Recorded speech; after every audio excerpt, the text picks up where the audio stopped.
So what I'd like to do is talk to you about leadership in the American soldier a little bit. I put 15,000 AITs through this school every year. And they're just great kids, and we're very proud of them. I'm very upbeat about the current generation of American youth. I'm not one of these folks who says they're not as good as we were. They're not as good as our generation. They're as good as we were, maybe even better. They're just different. And you have to understand them to really appreciate how to lead them. And I told you a little bit about them earlier, about the fact that they were raised as latchkey kids, this generation, X group as we call them. And there's other characteristics that they're into immediate feedback. They were brought up receiving immediate feedback. They were brought up in this high-tech world. You think about the change in the life of one of these kids. I mean, you know, we all grew up. I can remember when I was in college, we put a man on the moon. Just think of the technology and all the advancements in our society and the things that have happened in the past 20 years. These kids are a product of that environment. We don't track it here, but on the average, based on my gut feel of the kids that I talk to, 10 to 15% of the soldiers that come through here through AIT have four-year college degrees. 10 to 15%.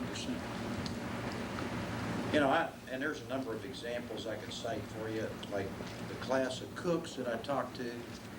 60 cooks are in this class. So I'm down there talking to them and ask them a question. How many of you have four-year college degrees? 6 kids, raise their hand, 10%. Now these are cooks. They're trained to be cooks. I mean, they're going to cook in dining facilities in the Army. So these 6 kids raised their hands. So I thought, well, you know, let me see here what kind of degrees we got. So I took a little survey. Well, 2 of them had accounting degrees.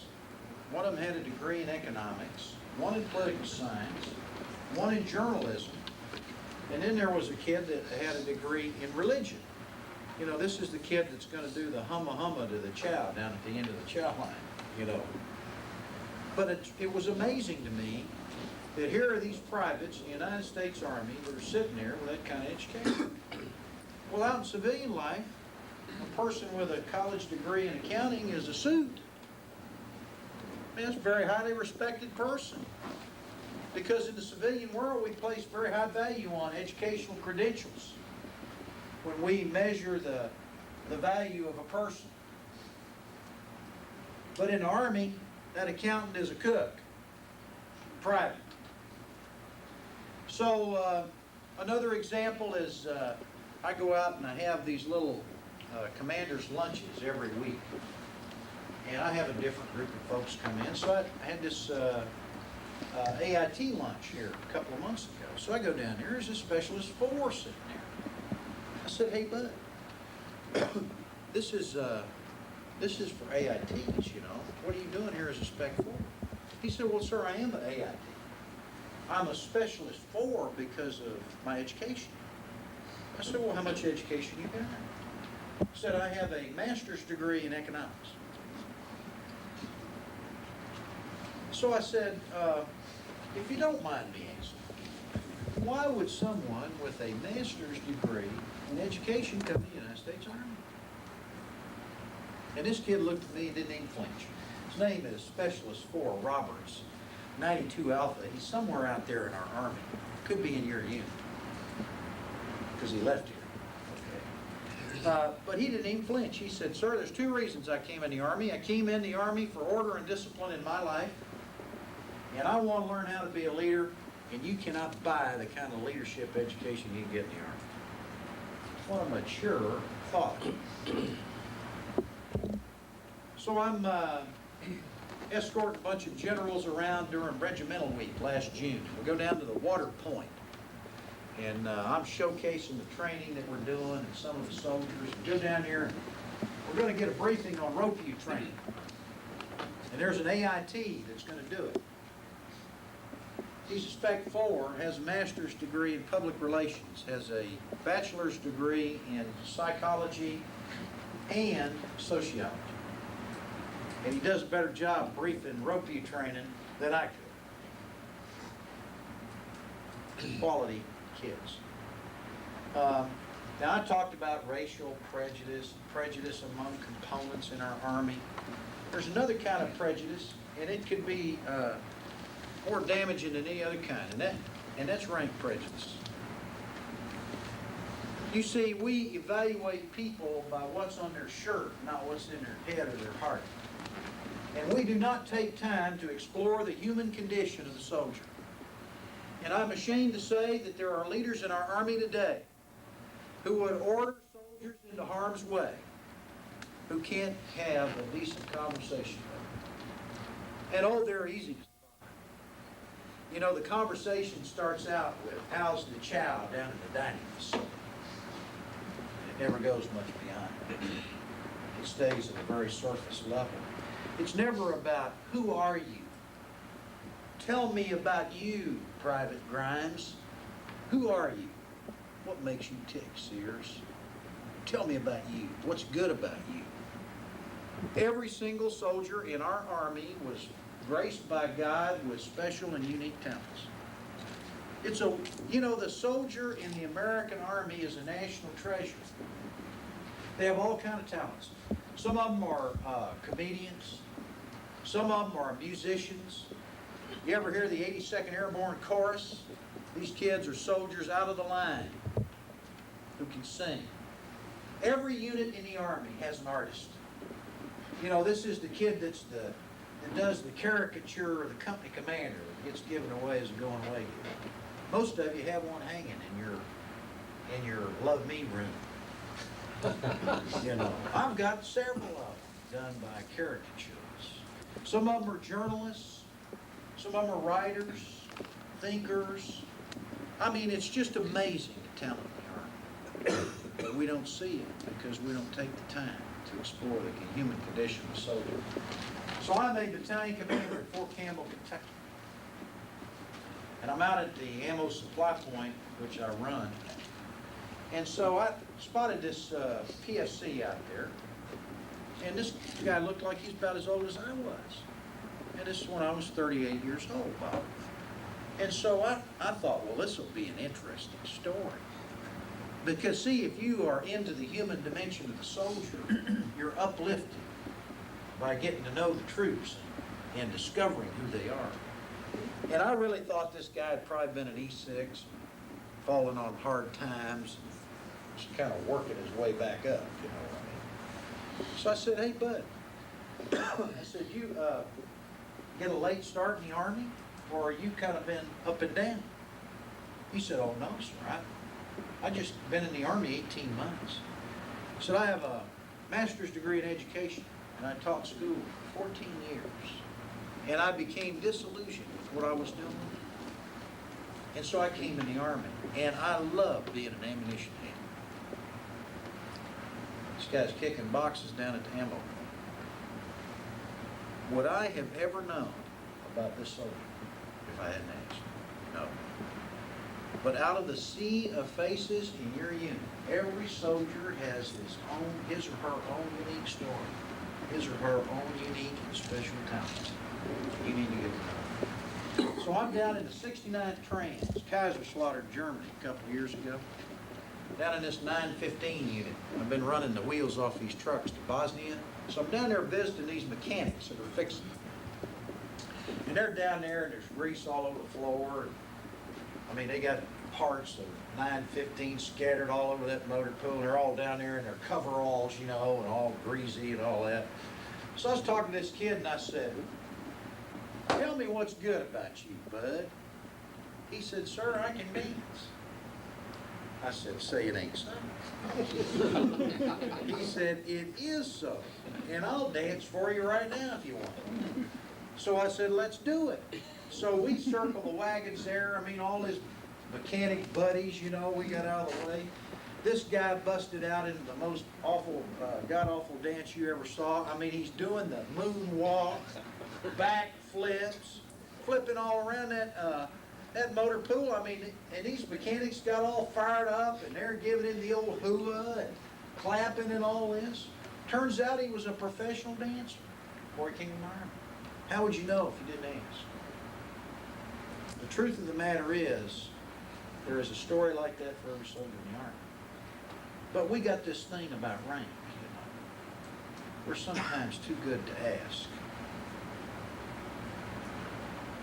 But if we are going to tell them to go in harm's way, we owe it to them to know each and every one.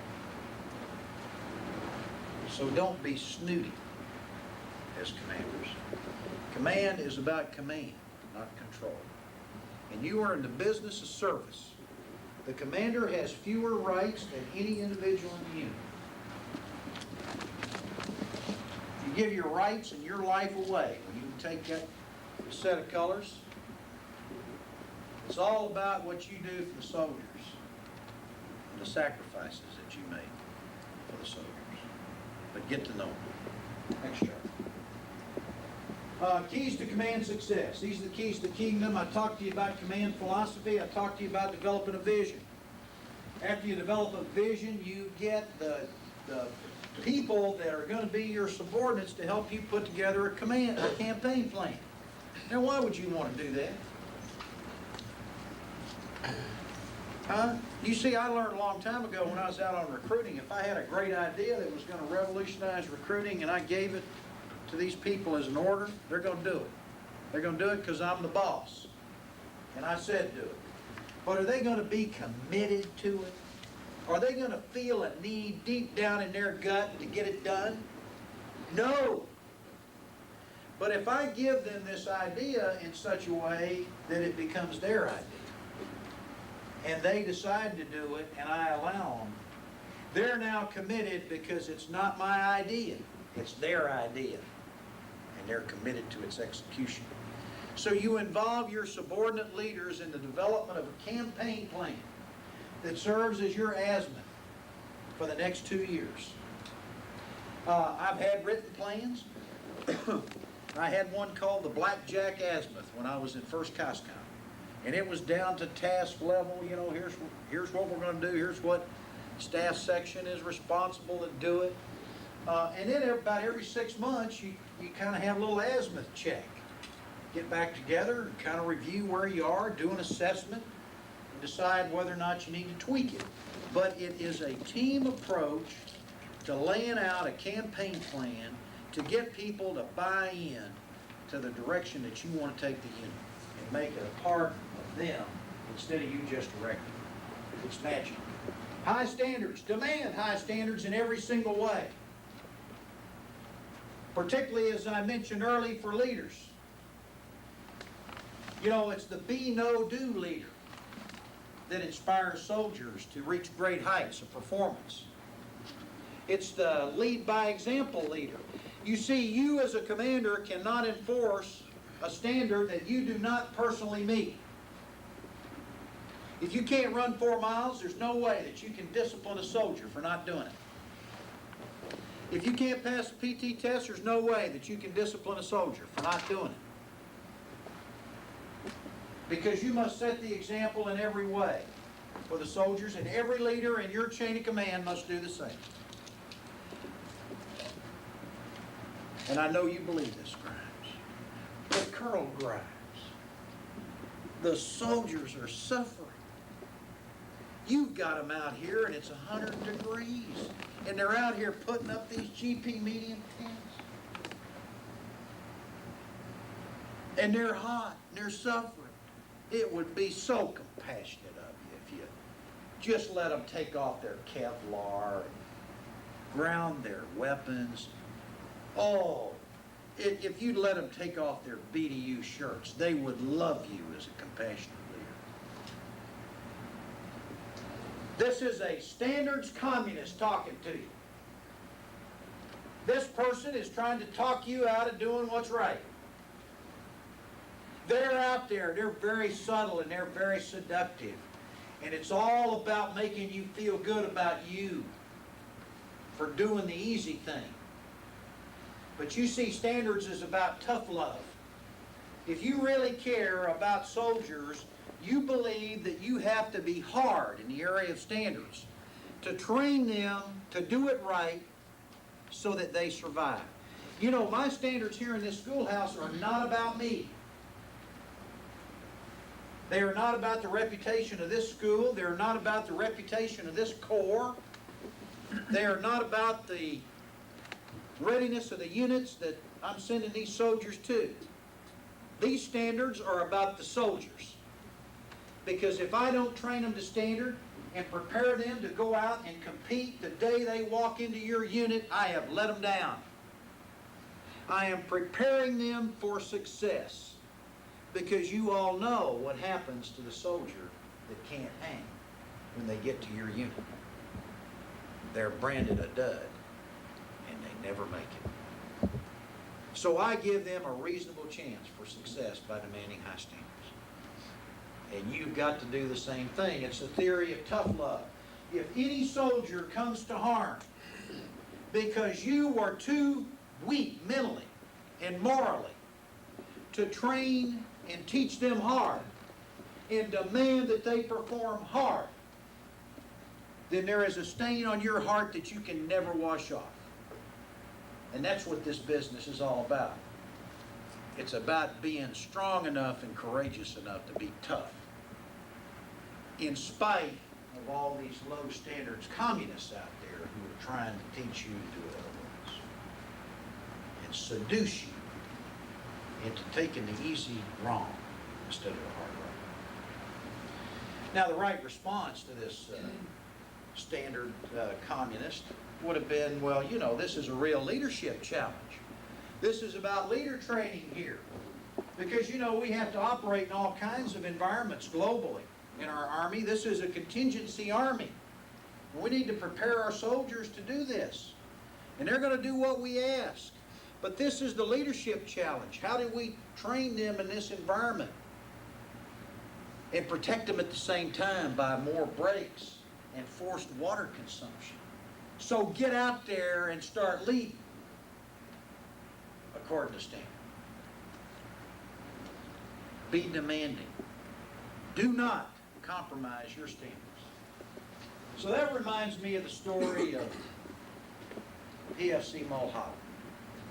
Old PFC Mulholland, he was a mechanic down in a main support battalion in the 7th Infantry Division while I was a disc company. So I'm down there in this maintenance shop. There's old PFC Mulholland. So I said, hey Mulholland, when are you going to make Spec 4? He said, sir, I'm never going to make Spec 4. I said, why not, Mulholland? He said, well, sir, you can see why not. He said, I'm fat. He said, I'm fat. My wife is fat. My kids are fat. Well, my whole family's fat. And the company's got me on this AR 600-9 regulation, and they're fixing to throw me out of the Army and give me a general discharge because I don't meet the Army height weight standard. And sir, I've got a family. I don't know what I'm going to do. Now let me tell you a little bit more about old Mulholland. When you get into the story, Mulholland is a decent 22-year-old person. Good Christian man. Good to his family. The soldiers really respect old Mulholland because he's always the first to volunteer to help out. Comes in early, stays late. Can always rely on old Mulholland, say the soldiers. So he's telling me this sad tale, and these big old alligator tears start pouring down his face. And he said, sir, I hate myself. I hate myself. A decent 22-year-old man hates himself because he cannot meet an Army standard. Well, I got to tell you, old Mulholland broke my heart. And it wasn't long till I had tears coming out of my eyes, down my face. And I felt awful about Mulholland. So what do? You compromise the standard. You say, okay, Mulholland, I feel really bad for you, but it's okay. We're going to waive AR 600-9 in your case, and we're going to send a message to the units and all the soldiers in this DISCOM that in this light division that we don't adhere here to the AR 600-9 and the Army weight standard doesn't mean anything, are you going to throw his fat ass out of the Army?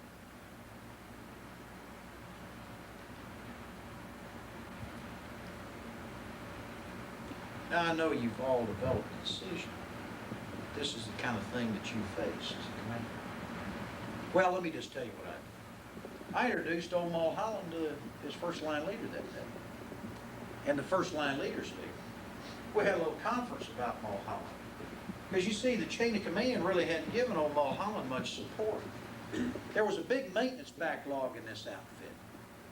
And Mulholland, as it turns out, was the best mechanic down there. So guess where Mulholland was while the other soldiers were doing physical training? He was down there busting knuckles in that maintenance shop. And they were taking advantage of old Mulholland. So I told the first line leader, I said, look, I'm going to give you 6 months to get Mulholland down inside of the weight standard. And if he doesn't make it, I'm going to throw him out of the Army. But I'm throwing you out with him.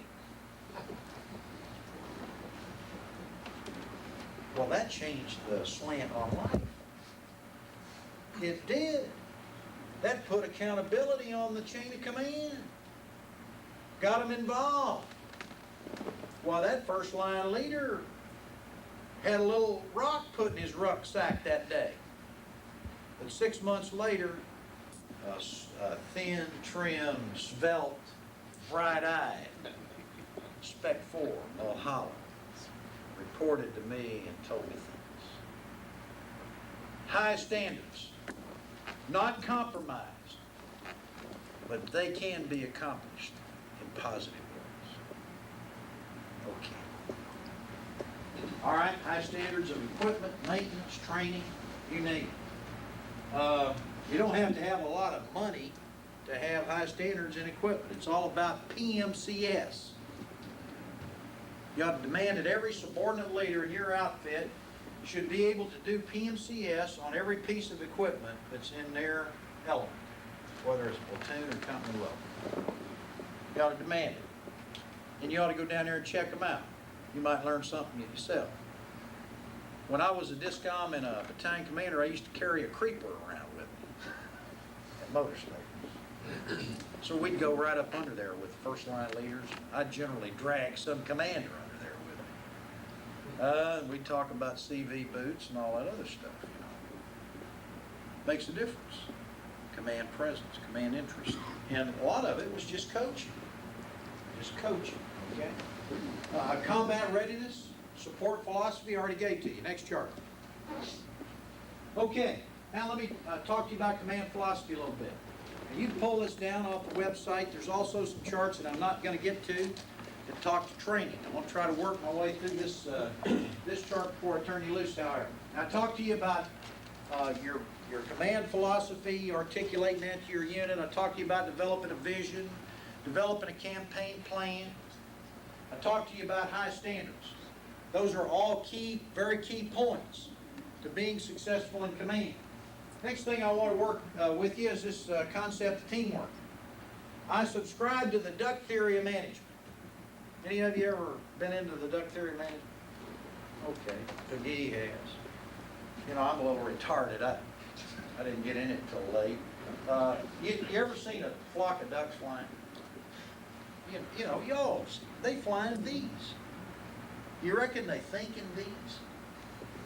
Oh, you know, you think ducks think. Or they honk at each other and say, let's be us. Huh? I don't know. It's one of the great mysteries of life to me. It is. It's kind of like the thermos bottle. It is. You know about the thermos bottle, right, Leadwater? Thermos bottle keeps hot things hot, cold things cold, right? How do it know? I don't know. It's one of the great mysteries of life. I can't figure it out.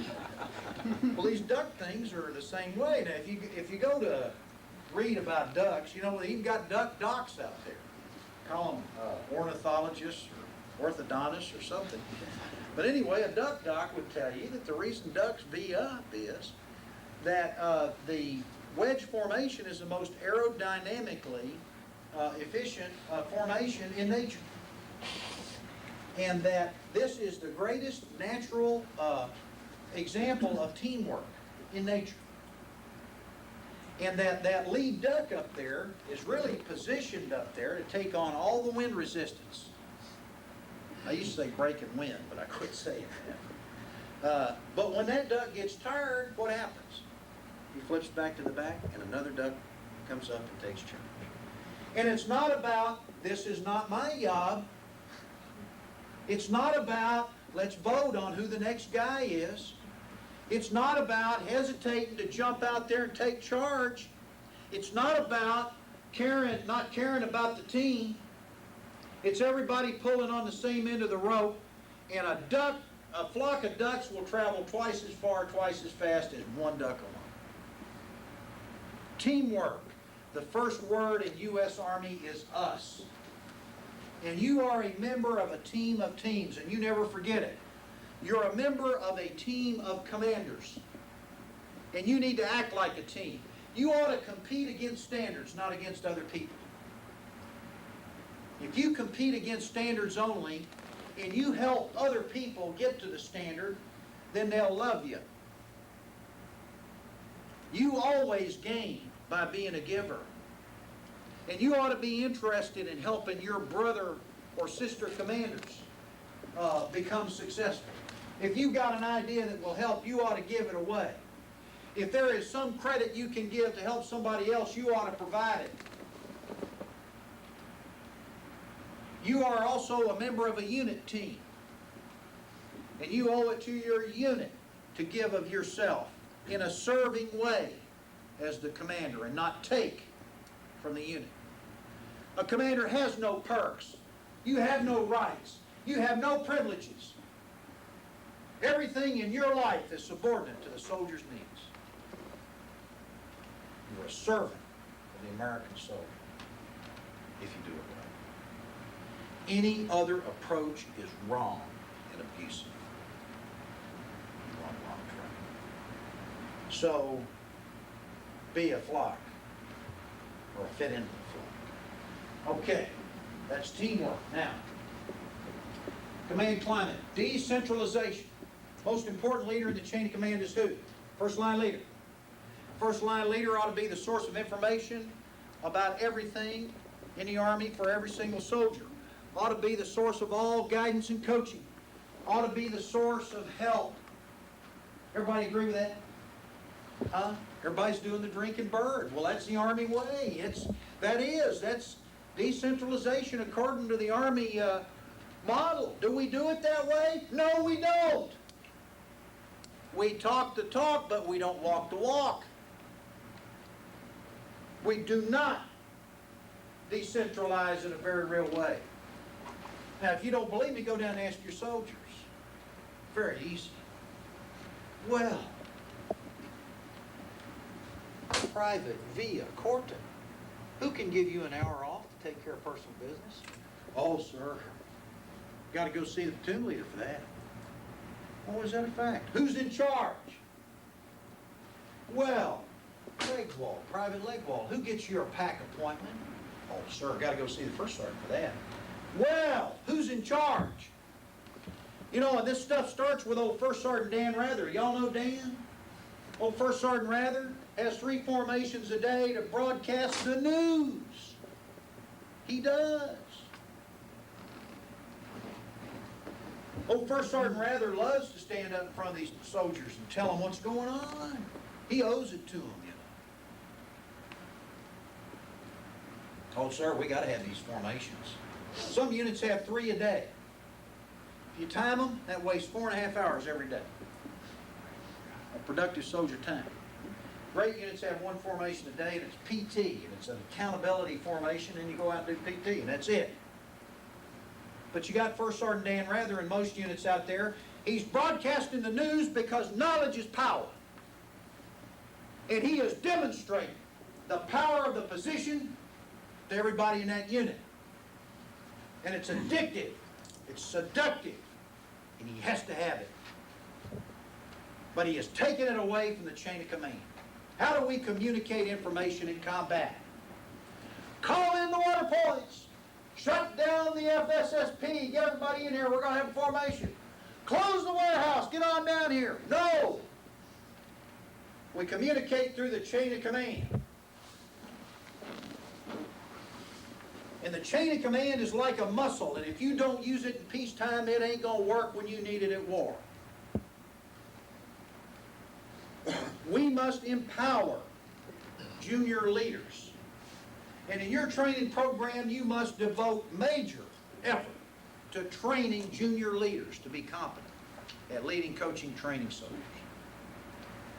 Another good example, now how many of you believe that we got decentralized management in the Army after these few examples? Well, I think I've dispelled this myth that we've all convinced ourselves of.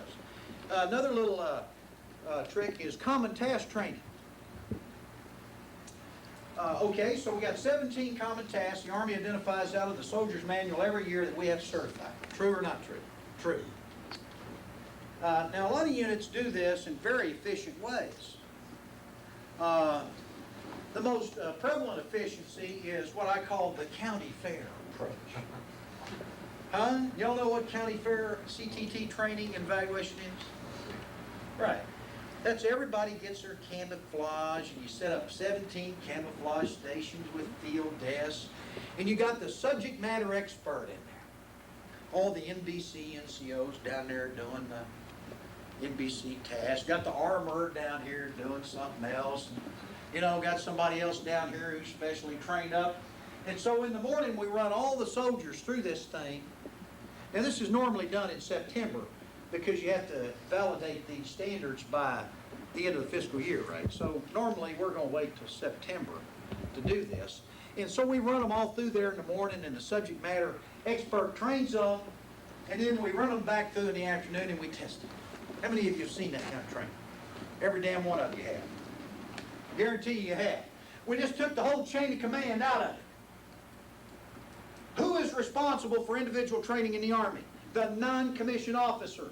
Who is responsible for the soldier training at squad or section level? The first line leader. We just took them out of it.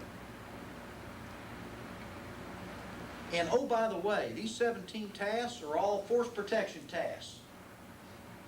And we're going to have a system that we only ensure that these soldiers can take care of themselves one time a year. I think the intent of the Army is that they'll be competent in those tasks every day of the year, every year. So the first line leader is king. The first line leader should train those soldiers, and if that first line leader says that they have met all of the requirements and they have certified every soldier on all of those tasks, we ought to take their word for it. And then we ought to take them out and put them in lanes. And we ought to randomly sample the competence of their soldiers and the quality of their training with the squad leader in charge. Then who's in charge? Now, another example is the old armorer. You know, you ask an armorer, who's responsible for the cleanliness of weapons in this unit? Oh, I am, sir. The company commander looks to me. I am the protector of the standard. Well, who checks the weapons when they come in? I do, sir. Well, what happens if you got a squad leader who says the weapon's okay? Do you kick it back? Oh, I do. So now I got a Spec 4 PSC overruling the chain of command? Give me a break. Who's in charge? The competent first line leader does it all. Has the authority to do it all. The competent first line leader knows every single soldier, knows who the suicide risks are, knows who's got financial problems, knows who is careless and likely to get into a traffic accident on a 4-day weekend, knows who's got a drinking problem, goes down and visits soldiers who have kids who are living off posts, and knows who's living down in the trailer park where you got this scumbag landlord down there ripping them off, and knows who is in there and their refrigerator is empty in a roach-infested place, and knows which soldiers are on food stamps. Because we got them. Now, when are we gonna start training that sergeant? Oh, wouldn't it be wonderful? You and I could come in like you